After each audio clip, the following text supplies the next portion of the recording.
Welcome to Talkin Business. I'm Joe Catrambone. I'm CEO of the Stewart Martin County Chamber of Commerce, and I've got the pleasure of having one of our executive board members, Lisa Tour, who is Vice President of South State Bank. She's been on our board for 6 years, and she will be our chairperson, chairwoman. I don't know. How do you want to be addressed? Chair. Just chair is good enough? Chair is good. But when I have to use chairwoman? Chairwoman is good. Okay. Perfect. Okay. So I want to be politically correct. That's I want to fine. make sure that everybody is copacetic with what we do. Sure. What I say. So Lisa is my go-to person when I need to know something about banking or finance, and I call her cell phone. I can't tell you how many times when I need, and she's always there. She always answers.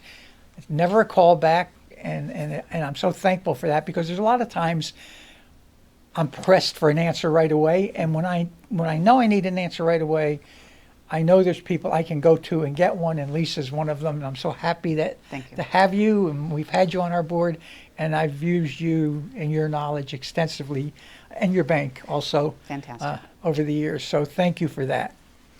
So what brought you to Martin County?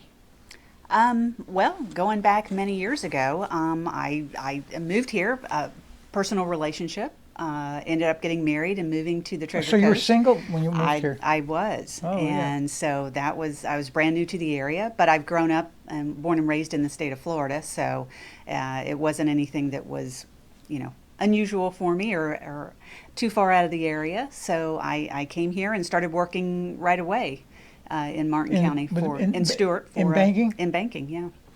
So was that how long have you been in banking? Oh my goodness, about 36 years. Oh wow. Yeah, altogether. So was that something that how did you get involved in banking? I mean, what is it? It was a part-time job after school. I would go in as soon as I got out of school and work in the loan operations area, filing. I was a file clerk for a bank starting. Really? Yes. Well, that's the best way, when you start from. Right. Yeah, that's great. And I was very fortunate. The president of the bank at the time that I worked for gave me every opportunity. He said, if you want to do anything in the bank, you just let me know and I'll let you do it. And he did. And I took him up on the opportunities. So I learned a lot about very different areas of banking.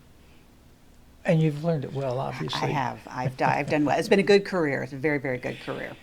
So do you see anything in the banking industry, any kind of changes coming about? Or I know more, I always say I'm technically challenged, and more banks, all banks, financial institutions are wanting you to do things remotely or online.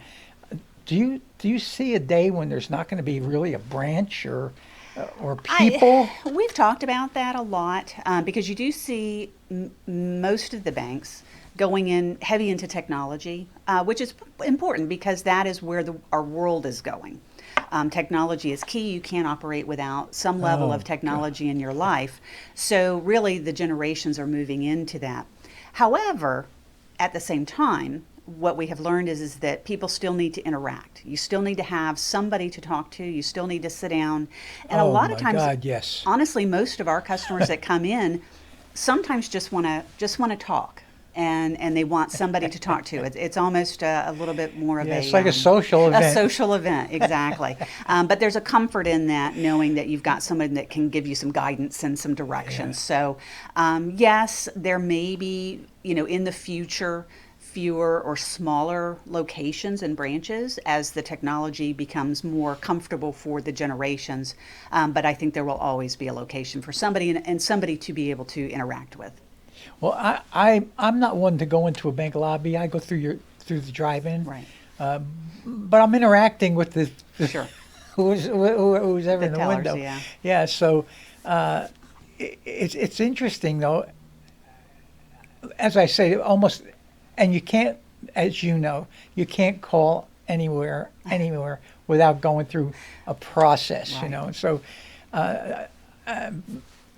especially people of my generation, Sure. we like to have the personal, one-on-one Personal type touch, thing. yeah. It took me forever I think what's only been within the last maybe 2 years that my paycheck is direct deposit. I want the check. I want to go through the Right, driving yeah. window. I want cash back. Sure, So sure. it's really a whole new learning process. It is for all of us. Yeah, but these kids today, the kids in school today, it's so obviously it's automatic. They're learning it in school. They're learning it before they get to school how to deal Yes. with technology. So it's an interesting world we live in. It is.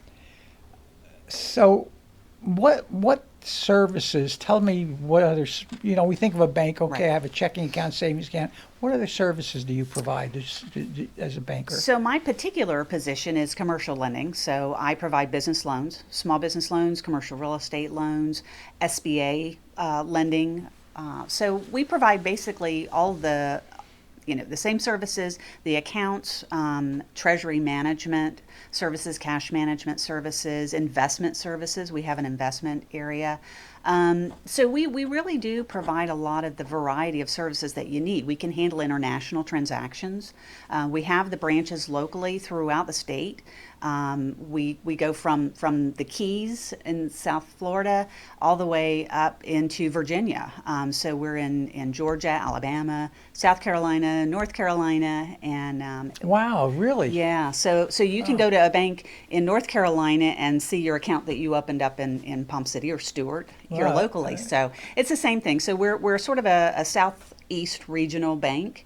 And that sort of adds to the fact of what you were talking about before, is being able to reach and talk to somebody without having to, you don't have to call, South Carolina to talk to somebody. You can talk to your local branch here. You don't have to call to a call center. You can reach me on my cell as you Oh, did. yeah, well, not everybody doesn't have Exactly. your cell phone. And my cell phone is on my business card. So that's how a regional bank operates in providing at that level of customer service. And I think one of the big things that differentiates a big bank from a smaller bank is really customer service. A lot of times the banks provide the same technology and the products, but the customer service is really what's key. And that's where we like to really say that's what we offer that is a little bit different than every other bank out there, is the customer service and the direct contact. Yeah, unfortunately, that's a service that has virtually disappeared.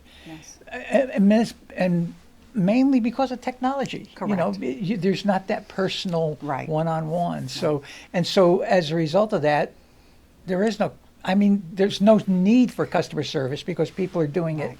online. However, again, there's those of us that don't like to do it But online. we are there to help you online, and that's the other Yeah, key too. I know that. I know, and I don't know if I'll ever get used to it, but I've come a long way. Yes. So, as I mentioned before, you're going to be our chairperson, Sure. chairwoman next year. And what amazes me, honestly, and Barb said this to me yesterday.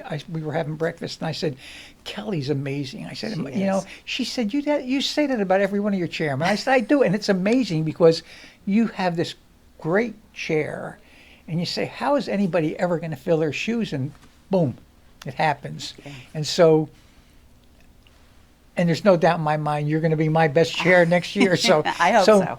So, but do you have?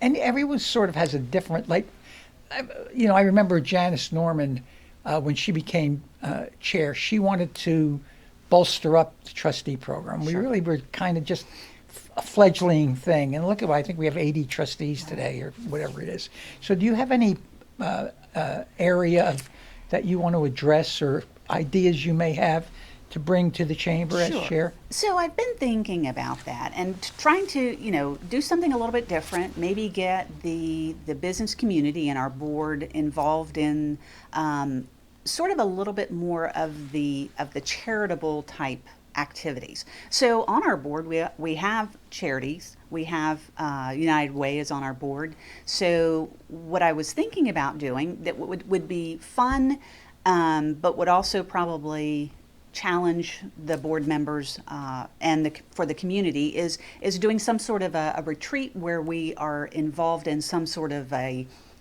an activity that would benefit the community in some way along a charitable line. So it's just something I was thinking about. I'm going to think a little bit more on that, try and come up with an idea that I think would engage members as well as our board to try and really get involved in the community. One of the things that I have learned as being part of the chamber is that, and I have told this to clients who've come new to this town, if you want to get to know people, if you want to be a part of this community, volunteer, get involved with an organization like the chamber, involved with an organization like Project Lift or any of these other organizations that are that operate throughout the community. That is the best way to get to know people, to become engaged, to get to know the community and be a part and really feel like you're doing something, but getting to know people that way. When you're working together as a team, you become friends, you become, workmates.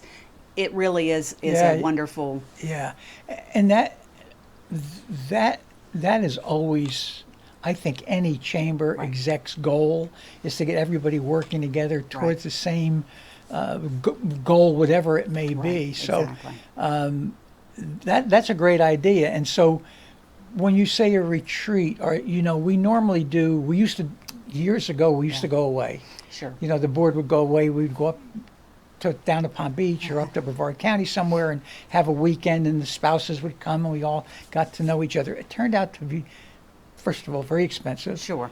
Second of all, the time constraints, Right. like the kids are playing t-ball, the kids are doing this. I can't get away for the weekend. So we brought that back to a one-day half, as we do the half day in the conference room. Something that would be is that local, because we are wanting to keep the activities and keep the teamwork local, and I think that that's an important thing. So for me, it would be basically having maybe a half a day event, contacting some of our nonprofits and folks that are on the board for ideas of what we can do to really work together as a team, and then how to do whatever the project is. Whatever we just choose is going to be something that I think is impactful to the community, but then we can take that and share it with the rest of our membership and businesses throughout the community to let's start a trend, have pockets of businesses that want to get together. Maybe we do it in conjunction with some other businesses throughout the community, but something where we all come together and work on a project and do something that's meaningful to maybe this particular group that's doing it. It could be something different for every group that comes together, but I just thought that might be a way to encourage people to interact and work together, show that teamwork, and do something positive for the community. We really should, obviously, before your term as chair comes up, we need to sit down and discuss Absolutely. it and have a plan of action. Exactly. We're winding down, and so I'd like to give you the opportunity to tell us or mention something that perhaps you would like to that we haven't addressed already. There's something you got? Well, I one of the things that I would really like to encourage people to do is basically be patient. Our world is very busy, it's very challenging, and take time for yourself to reflect and show some positivity to the people that you're working with. We see a lot of stress people coming into my office. So when you're coming in, take a deep breath, let us help you, let's work together to help each other out. So just basically take some deep breaths, show some positivity. Chill out, exactly. We're all here in the same boat together, so let's work together. And that was sort of my message to everyone is really just let's continue to work together to support each other and help each other, and that's our goal in this community. Great, Lisa. Thank you. I knew you'd be a great guest. Thank you. Thank you, Joe.